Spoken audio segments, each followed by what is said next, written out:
Hello everyone, what is going on? This goodness, and as promised, here is part 2 of the notes on the life changer. This video has timestamps, so you can check the description to skip to any part you have interest in. Now these are the characters for chapter 5, 6, 7, 8 and 9. This list comprises only new characters that weren't mentioned on the previous chapters. So not finding names like Omar, Tima, Sama among others should not confuse you. Chapter 5 was basically the arc where Tomiwa meets Habib. You recall Habib featured on the last slide of the previous video as one of the two men that met and gave Salma a lift from Kwangila to the front of her hostel. Habib was meant to meet Salma, but Salma gave him Tomiwa's number. The meeting went well. In fact, they ended up as girlfriend and boyfriend, and he bought lots of provisions for her. Even gave her 50,000 naira. There are more details on the slides. Read it. Now chapter 6 is interesting as it's all about how Sama got expelled from school for committing EMAL,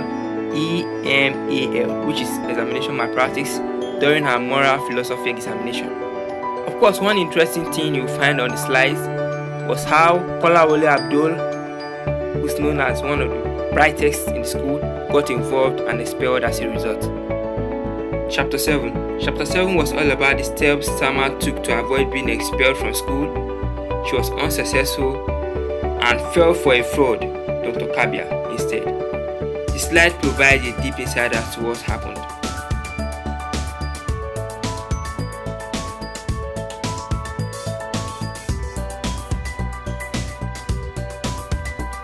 Chapter 8 reveals a bit of background story as to who Dr. Kabia is. Habib and Labaran had a conversation about the best way to deal with Dr. Kabia, and they eventually agreed that Zaki was the best option. Zaki was successful on his mission to obtain money from Dr. Kabia, but the story took a different turn after that, as we got to know how Sama decided to change her ways when her father died, and how Umi Ahmad became her friend as a result. Of course, 8 days after her father's burial, her roommates whose religion was split between Christianity and Islam had a long debate about how the dead should be treated. Ngozi and Tomiwa were the specific parties to these arguments. Ngozi believed that the dead should not be buried as soon as possible, as the family and loved ones should be allowed to pay their last respects, and she gave arguments in support of this. While Tomiwa believed the dead should be buried as soon as possible, as delay causes grief to their family and loved ones. She argued as well in support of this. Of course, there are more details on the slide, so read it.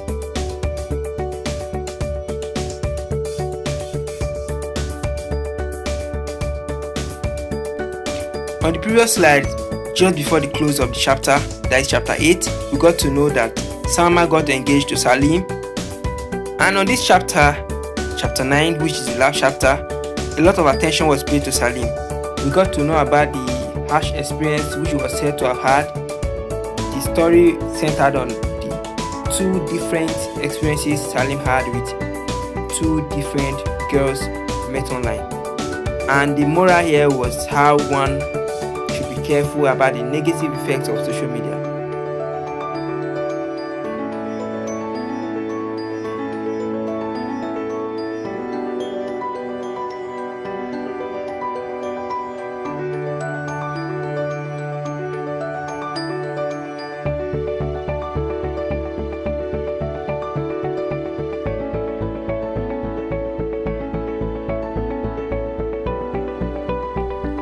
Now congratulations, you've come to the last slide of the notes for this video. I want to mention very quickly that I'm very happy that this channel got its first subscriber on the 19th of this month, which was 10 days ago. So like now to get this video to more audience, and subscribe to get notified when the next video gets uploaded.